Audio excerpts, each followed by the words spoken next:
we are doing a bro back on Furious 7. Kurt Russell has brought our entire team together. We got the mad scientist, Brian Banner. Branner, how are you feeling? After that, I'm not really sure. And on lead vocals, we got Jeff Hornacek, who hopes his girlfriend regains her memory shortly so he remembers how big he was in bed. Jeff? Whatever. Guys, we're going to try to get through this. This is a tough one, since we lost Paul during this movie. We judge every movie by 5 criteria: casting, story, best scene, effects on pop culture, and rewatchability. So, Banner, take it away with the cast, man. This one's really hard. It's just like in the other ones. All of the actors know their role, and they play their role perfectly. The problem with this is that, obviously, like you said, we lost Paul Walker in the middle of filming this, and you can tell the scenes that were filmed before he passed and after he passed, their heart's just not in it. They don't have the same oomph, and it makes it tough. It's always hard filming a movie after you've lost somebody, but somebody when they're as close as a family as this cast was, it's always going to be tough. Jeffrey? I'll be brief. Jason Statham sucks in everything he's in ever. Yes. Kurt Russell, nice addition. Liked it. I'll take it from there. Michelle Rodriguez, I'm sorry. You can act. I've been very hard on you throughout your acting career. You showed me a little bit in 6. In 7, she has a lot of layers, and I mean, every actor has done this ever, but she does very well at carrying Vin Diesel in scenes since he can't act. But Michelle Rodriguez is fantastic in this. Every time I see her, I'm like, man, I'm actually she's attractive in this because she doesn't play a macho chick that, just wants to go play softball and then, take kickboxing lessons or something. Yeah. So I actually enjoyed her in this. Now, is there anybody that doesn't carry Vin Diesel? Like I said, everyone does, but she did it as well as I've seen other actors do it. So I was pretty impressed by that, I guess. The story, Jeff, you have a sentence to tell us what the story is about, which should be pretty easy.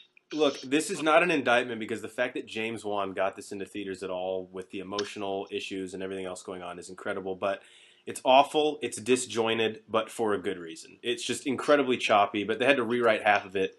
I feel bad for the people that made it. They did the best they could, but it's really bad. Banner? Yeah, I mean, again, it's a ridiculous blockbuster film for part of it, and then the other part, you're like, well, we're just trying to salvage this. I really thought that they did a good job, though, of sticking with the through line of family is everything, which couldn't be more important in a movie like this with everything else that was going on behind the scenes. Yeah, I'll take it a step farther from that. When I watched it for the first time tonight, actually, and it is choppy, but to take it a step farther from that is whenever you go to these movies, they're summer movies. You just want to have popcorn, you want to drink a beer, you want to laugh, be like, holy shit, there's no way that's possible, but it's really fun. You kind of look past the acting and just love the action, but you're taking out of this movie the entire time because you're like, dude, we're never going to see Paul Walker in a movie again, and that's not fair.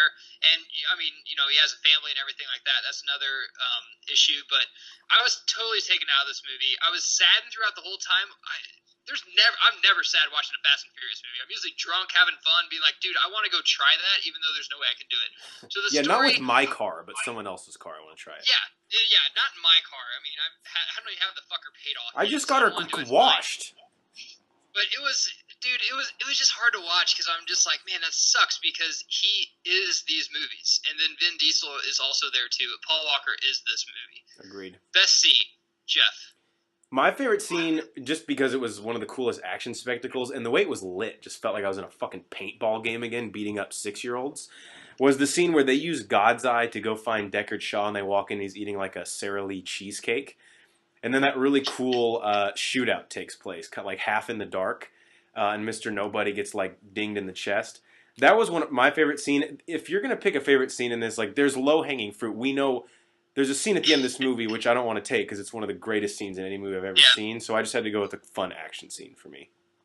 Banner, I'll take this first because mine's another fun one. Well, mine was a fun one too. So damn it. Really, no one's picking the last one. No one's. I was leaving it for you guys. We'll save that for pop culture. That scene. We'll save that. Okay, we'll save it for pop culture. Banner, go ahead then. All right. So mine is the chase scene on the mountainside. I love that scene where they come in with the parachutes. It's so ridiculous, and then you obviously have Roman Pierce getting lost and then coming back.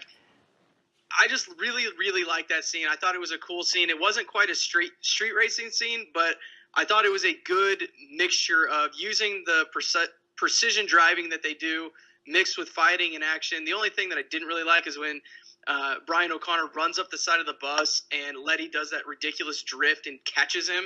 That part was a little too ridiculous. What are you, anti-teamwork? I really like that scene.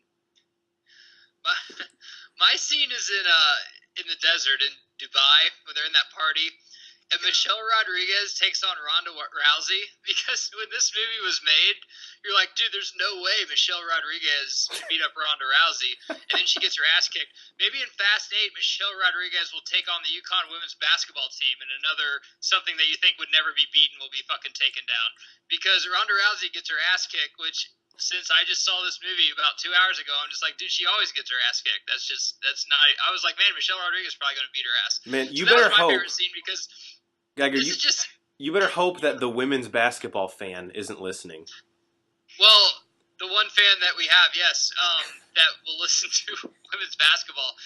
But if she plays the UConn women's basketball team, Michelle Rodriguez has terrible body language, so she'll probably lose. Effects on pulp culture. How do we divide this up? I don't even know. Geiger, what are you? drinking First a off, what are you Corona right drinking? now? I am. Pour that out for yeah. Paul. Pour one out for Paul. Well, I would, but I'm mistaken at the store and bought a Corona Rita, so it's only 7 ounces. So if I poured it out for Paul, like, I wouldn't get to drink any Disrespect. of it. That's smart, actually. Yeah, he wouldn't want you to do that. He wouldn't, like, okay, I'll take it first, man.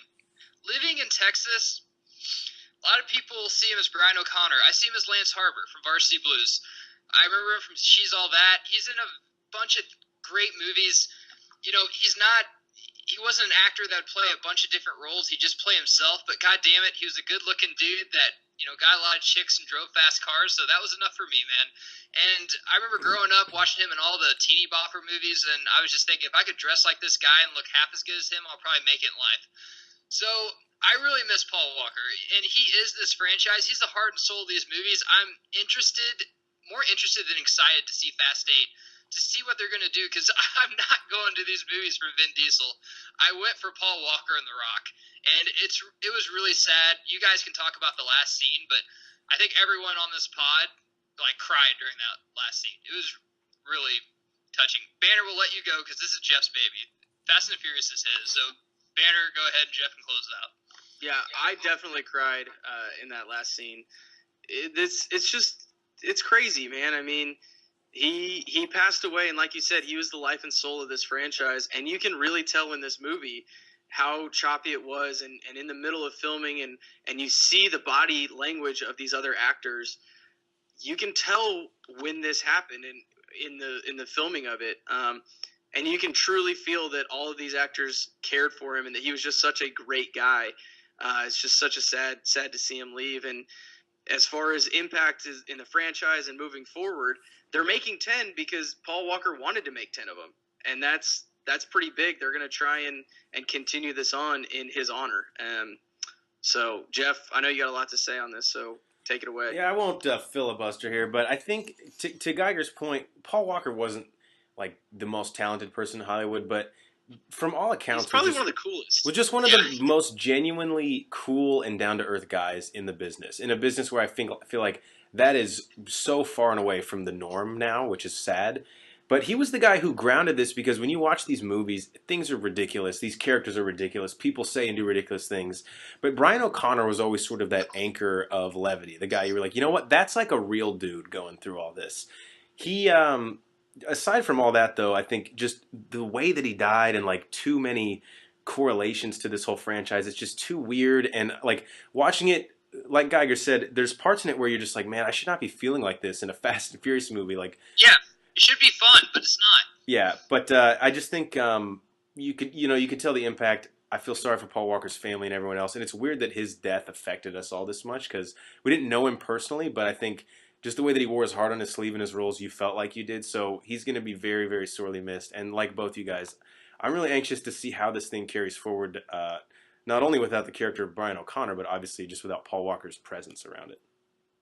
So we'll go right to our last one, rewatchability. For me, this is damn near unwatchable because I don't really like to feel this. I like to feel this way in movies that I know maybe aren't true or something, but it's way different than The Dark Knight for me. With Dark Knight, it's hard. It's not that hard to watch because I feel like I'm celebrating Heath. For this, I just feel like, and I guess it's maybe because they kind of ended the franchise after that one. They only had one more. They didn't even reference Heath, but they're going to reference Brian O'Connor, I feel, a lot in these next couple movies. And it's almost like I just don't even want to see him because he was my favorite character in these until I guess The Rock came along just because I'm a WWE fan. But for me, I didn't like watching this, and I probably won't watch it again. Jeff? Well, and what I'll say, I'm going to interject here real quick. The difference between this and The Dark Knight is, first off, The Dark Knight was already done filming when Heath Ledger died. Yeah. Where he died like 6 months after, actually. Right. Paul Walker died in the middle of filming this. Another thing is, Heath, this is the only movie in that trilogy that Heath was in, whereas Paul Walker was in, 6 of the 7 movies? Great point. So it's a lot more, it hits a lot closer to the heart. And I'm with you on that one. It's not real high on me just because it's, every time you watch that, it's like, it just brings you down even though it's not supposed to do that. Yeah. Jeff? Yeah, I haven't gone back and rewatched this movie all the way through. I don't know if I will for a while, but I will say this.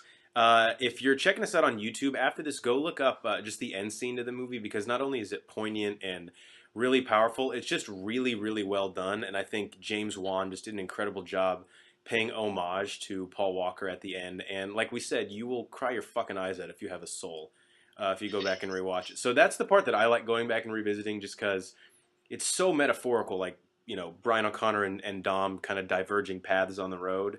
And as you heard at the beginning, the Wiz Khalifa song is just, I think, incredibly well written. So I like the ending of this movie, but I really can't go back and rewatch the whole thing for some of the reasons we said. Whenever he takes the whole ending scene's great. Michelle Rodriguez is just trying to smile the whole time, even though she's about to cry. But whenever he merges off, that's when it got me. And it was at the very end. I'm just like, dude, he's not racing anymore. Like, we'll never get him and Dom racing anymore. He's merging off. He's done. It was like, I was like, Jesus Christ. Okay, guys, we're the Bro Force Squad podcast. I know that you like us because we're funny, but sometimes you got to be serious too. You can check out our website, www.broforcesquad.com. We're also on YouTube and iTunes. Be sure to subscribe to both so you don't miss any of our content.